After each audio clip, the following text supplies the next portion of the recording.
And this is a set collection and push your luck game that uses a whole bunch of different tiles. Then each player is going to have 3 different penguins. And these tiles come in 5 different shades of blue, with each of them representing a different depth, and you're going to be grouping these tiles together by their shade. And players are going to be taking turns placing one of their 3 penguin meeples out on one of these tiles.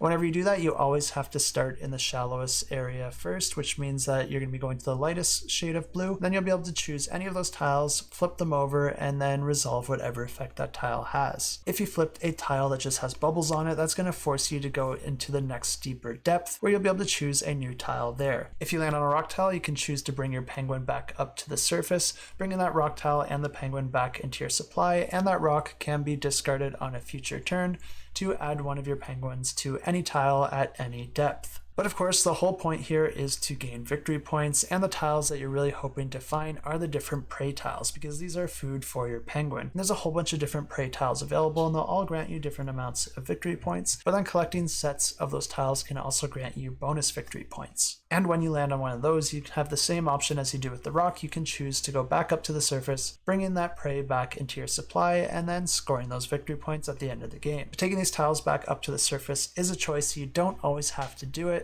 You can just choose to leave your penguin on that tile, which will allow you to move it into deeper depths on a future turn. But there is one more tile that you should be aware of, and maybe it's more accurate to say beware of, because this is the predator tile. And whenever your penguin flips over a predator tile, that predator is going to capture you, and it's going to keep you locked on that tile, and that's going to immediately end your turn. Don't worry, your penguins are super quick, and that predator is not actually going to capture and eat your penguin, but it is going to keep it preoccupied. But the nice thing about having a penguin stuck at one of the depths is that you can only ever have one penguin at each depth. So if you happen to move into a depth that already has one of your penguins, you're just going to be skipping over to the next step, allowing you to go a little bit deeper, a little bit more efficiently in future turns. But it is possible for all of your penguins to get stuck on a predator tile, and if that happens, all your penguins simultaneously make their escape, and you'll also be able to choose one tile across any of those depths to take as your own, as long as it was already previously revealed. And since players aren't always required to take the tile that they land on, there are going to be times where there's revealed tiles out at the different depths. And whenever you go into a new depth, you do have to land on an unrevealed tile and reveal it. But then you have the option to take any revealed tile at that depth. So as more and more are revealed, there's going to be more options for you moving forward. But once all the tiles have been fully explored, that's going to trigger the end of the game. And then players are going to be adding up their score from all the different prey tiles that they're able to acquire. Then the player with the most victory points at the end of the game